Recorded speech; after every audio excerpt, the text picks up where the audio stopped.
सूर्यो देवता चंद्रमा देवता वक्रतुंड महाकाय सूर्यकोटि समप्रभा निर्विघ्न कुरु मे देव सर्वकार्येषु सर्वदा। ओम सिद्धि बुद्धि सहितं श्रीमन् महागणाधिपतये नमः। ओम वाणी हिरण्यगर्भाभ्याय नमः। ओम लक्ष्मी नारायणाभ्याय नमः। ओम उमामहेश्वराभ्याय नमः। ओम सती पुरंदराभ्याय नमः। ओम बहुत बहुत धन्यवाद बच्चों, तुम्हारी वंदना से कार्यक्रम सफल रहे, यही हमारी कामना है। काम करना बढ़िया बढ़िया।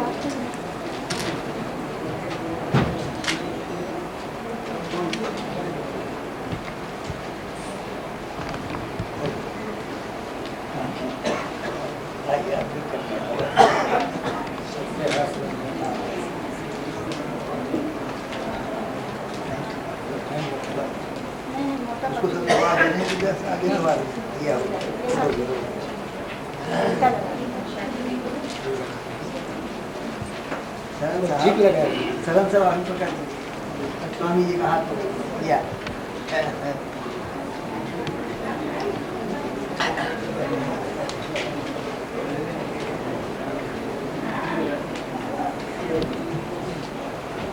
शांति जी एक शांति कब याद है और वह शक्ति सबको सही कर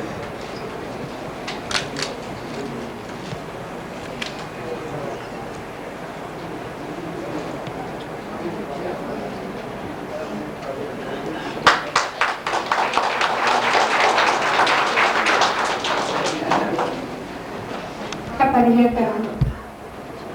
आप वहाँ से करेंगे या नहीं वही पहले लोकार्पण करें मैडम।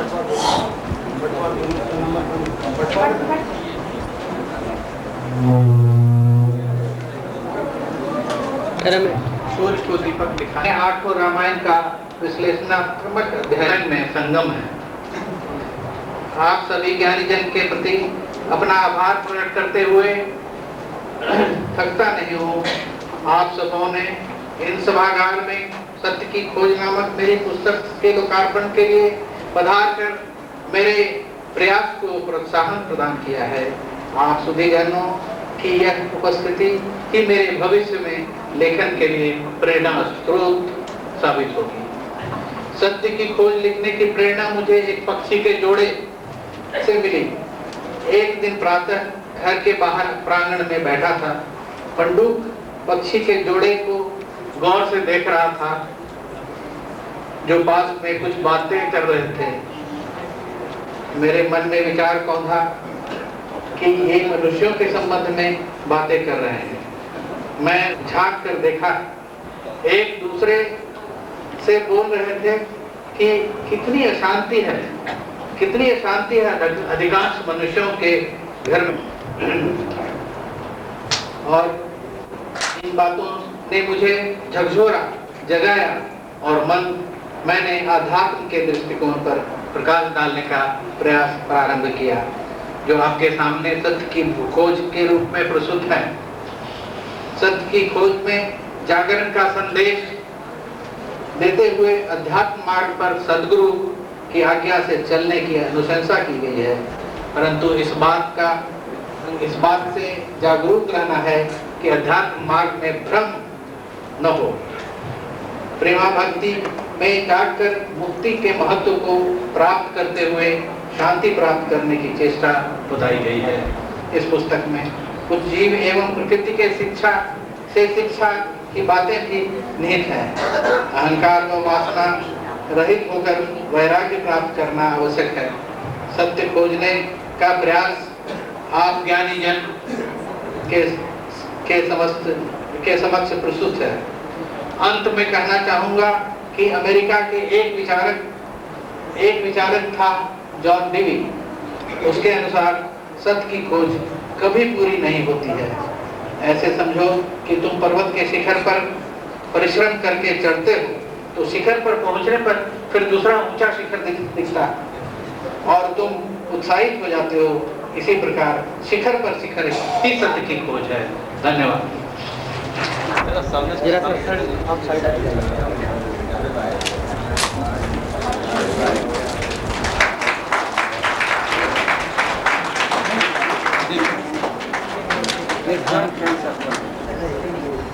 सर आप भी ले लीजिए ना, सारे लोग लिए रहेंगे।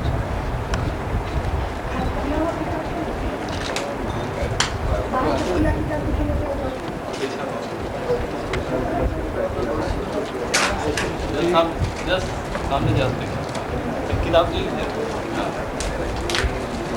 उसको पहले खोलिए ना, सर बांधिए है कंप्लीट खोलिए ना, और थोड़ा सा हम लोग हटिए ना जाता हूँ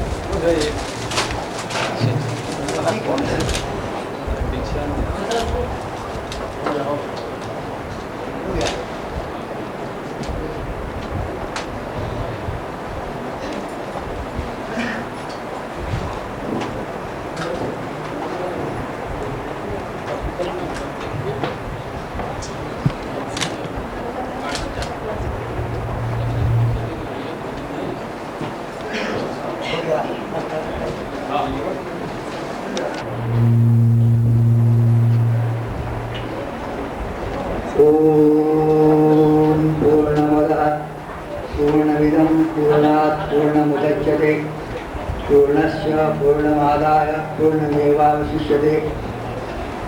इस सभागार में डॉक्टर शरण जी की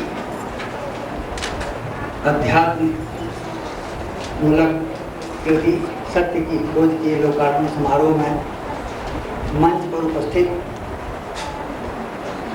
महामहिम स्वामी अखिलेश जी महाराज एवं राजद शोध संस्थान वैशाली के पूर्व निदेशक एवं शिक्षा विभाग के उच्च पदाधिकारी डॉक्टर नागेंद्र प्रसाद जी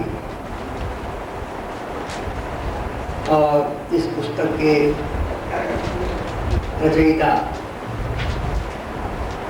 डॉक्टर शरण साहब और एकमात्र इस मंच पर महिला सदस्य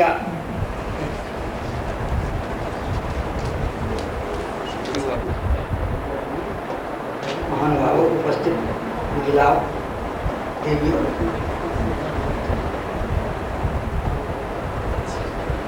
सत्य की खोज अपने आप में एक ऐसी महत्व कृति है जिसको पढ़ने के लिए लोगों को या पाठकों को कुछ ज्यादा ही परिश्रम करना पड़ेगा। बिहार में अध्यात्मवादी चिकित्सकों की अपनी एक विशिष्ट परंपरा रही है और इन चिकित्सकों में आप सभी जानते हैं डॉक्टर श्रीनिवास सलाका पुरुष के रूप में प्रतिष्ठित हैं। उसी प्रकार हमारे यहाँ और भी चिकित्सक हुए हैं जो चिकित्सा शास्त्र के साथ साथ चिकित्सा शास्त्र के साथ अध्यात्म शास्त्र का जुड़ाव सहज है। आयुर्वेद शास्त्र के रचयिताओं ने लिखा है कि आयुर्वेद शास्त्र सांख्य दर्शन से प्रभावित है। सांख्य दर्शन के सिद्धांत के आधार पर आयुर्वेद की सारी चिकित्सा परंपरा परिवर्तित हुई है। तो इस दृष्टि से अगर डॉक्टर साहब ने, डॉक्टर के शरण जी ने अगर सत्य की दो पक्षों की चर्चा की, इस दो पक्षों की चर्चा दर्शन जगत में बार बार इसकी आवृत्ति हुई है। स्वामी विवेकानंद ने द्वार सुपर्णा सौसा सखाया है ना, तेवर अन्य की पलन स्वादवती, जो एक मंत्र वैदिक मंत्र है, उसका कि दो पक्षी एक पेड़ पर बैठे हुए हैं। उसमें एक तो सिर्फ उस दृष्टा भोक्ता देख रहा है और दूसरा वो उसके फल को चख रहा है। तो उसमें एक जीव का, और जीव है ब्रह्म है, तो ब्रह्म भोक्ता है, भोक्ता नहीं होता, दृष्टा है और दृष्टा है, और जीव जो है भोक्ता है। तो इसी प्रकार मैं एक और बता रहा हूँ कि जैन वाङ्मय में वसुदेव भेदी नाम की कृति का बड़ा मूल्य है। उसमें बहुत ही रोचक पक्षों की चर्चा आई है। याज्ञवल्क्य मुनि, भारतीय चिंतन में ऐसा है कि आश्रम का भेद नहीं करना चाहिए। जैसे कि अगर ब्रह्मचर्य के बाद तब गारहस्थ जाइए, गारहस्थ बाद संन्यास, संन्यास बाद तब वानप्रस्थ। तो याज्ञवल्क्य मुनि ने क्या किया था कि ब्रह्मचर्य पर सीधे वो संन्यास में चले गए, गारहस्थ धर्म का उन्होंने भेद पैदा किया। तो वो तपस्या कर रहे थे, तपस्या करते करते उनकी दाढ़ी बहुत बढ़ गई थी और उसी दाढ़ी में दो पक्षियों ने, नर पक्षी मादा पक्षी ने घोंसला बनाकर उस पर रहना शुरू कर दिया। फिर वो याज्ञवल्क्य मुनि ने कहा कि नहीं, वो संन्यास छोड़ करके पुनः गारहस्थ में आए और आपको ख्याल है रेणुका से उनकी शादी हुई और परशुराम जी का जो जन्म हुआ, ये सभी आप जानते हैं। तो इस तरह की जो कथाएं हैं वो इसमें दर्शन शास्त्र के क्षेत्र में पक्षी कथा का अपना एक मूल्य है और उसका एक अपना प्रतीक है जो कि ब्रह्म और जीव का प्रतीक माना जाता है। इन्होंने डॉक्टर के शरण जी ने बड़ी गंभीरता से इन्होंने दरियादास का जिक्र किया है, इन्होंने भगवान महावीर का जिक्र किया है। देखिए इनका जो परिसर है, अध्ययन का जो परिसर कितना गहरा और कितना विस्तृत है।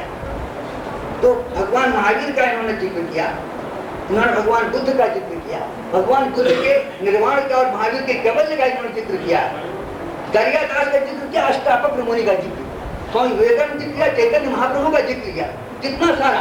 तो और कहीं कहीं इनका जैसे इन्होंने निबंध लिखे हैं, जैसे शांति है या फिर आपको सत्य है या फिर और लोभ है, इस प्रकार के इनके जो, तो लगता है जैसे कभी भी जब हम पढ़ रहे थे लग रहा कि आचार्य रामचंद्र शुक्ल की चिंतामणि में पढ़ रहा हूँ। आचार्य राम शुक्ल चिंतामणि में इसी प्रकार के मनोविकारों पर, मनुष्य के मनोविकारों पर अलग अलग उन्होंने उसका विश्लेषण किया है।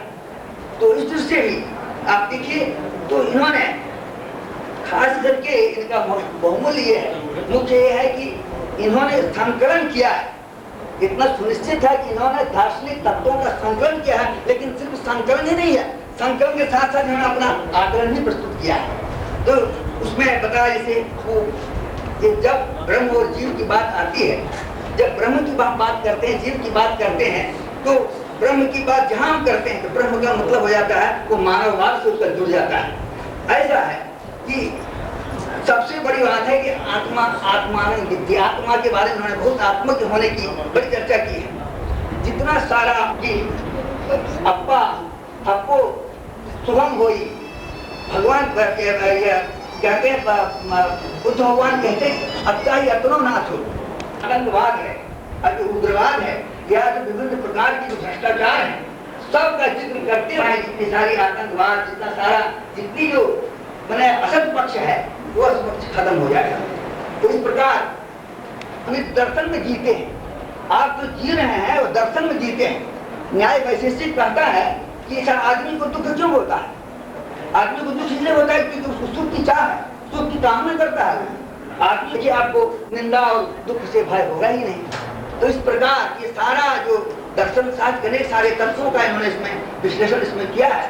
और आप जब पढ़ेंगे उसमें, पढ़ने के बाद इन्होंने गीता पर, गीता के कर्म योग, भक्ति योग, ज्ञान योग, सबका इन्होंने विश्लेषण किया है। और सबसे बड़ी खूबी ये है कि उसको बड़ी सरलता से, बड़ी सरल भाषा में और बहुत समझा करके नहीं जाएगा जैसे कि दार्शनिक बुद्धियां कोई ऐसी है, जटिल शैली में नहीं है।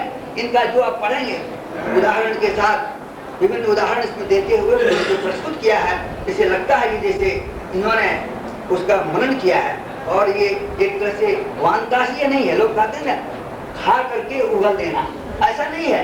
उसको पचाते हैं, पचा करके उसको जो प्रस्तुत करना होता है, उस प्रकार इन्होंने भारतीय दर्शन को, भारतीय चिंतन को, भारतीय अध्यात्म को, लोग कहते हैं अध्यात्म क्या?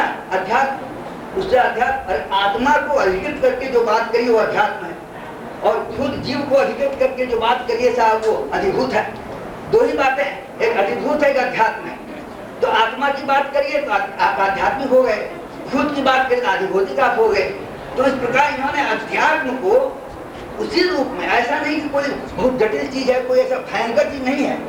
आत्मा के संबंध में आत्मा आप ही हैं। जिस दिन आपको यह मालूम हो जाएगा कि ये शरीर हमारा अलग है और आत्मा भिन्न है, कि दोनों को पहचानने के लिए ऐसा देखिए चारवाक ने कहा कि साहब आत्मा और शरीर आत्मा है ही नहीं। आत्मा का कोई आत्मा की चर्चा करें, जो कुछ है सब शरीर ही है, और शरीर ही है। शरीर नष्ट हो जाने पर वो फिर दोबारा प्राप्त होने को नहीं है। इसलिए जितना सारा सुख है इसी संसार में कर लीजिए। कहते हैं उधर चार बार कहता है, यावत जीवे शुभम जीव दृढ़ कृत्वा हृदय मिले। तो जब तक जियो सुख से जियो, कर्ज लेकर के घी पियो, ये चारवाक का सिद्धांत है। क्योंकि वो शरीर को मूल्य देता है, आत्मा को मूल्य नहीं देता है। लेकिन जो दूसरे हमारे भारतीय दर्शनकार हुए हैं, उन्होंने शरीर को मूल्य नहीं दिया है और आत्मा को मूल्य दिया है। जिस दिन आपको ये भान हो जाएगा, जिस दिन आप इतनी क्षमता आप में आ जाएगी कि आपका शरीर अलग है और आत्मा अलग है, उस दिन आपके अगर शरीर में कोई किसी प्रकार का अगर कष्ट होगा तो आपको कोई दुख नहीं होगा। हमारे बहुत सारे ऐसे ऋषि मुनि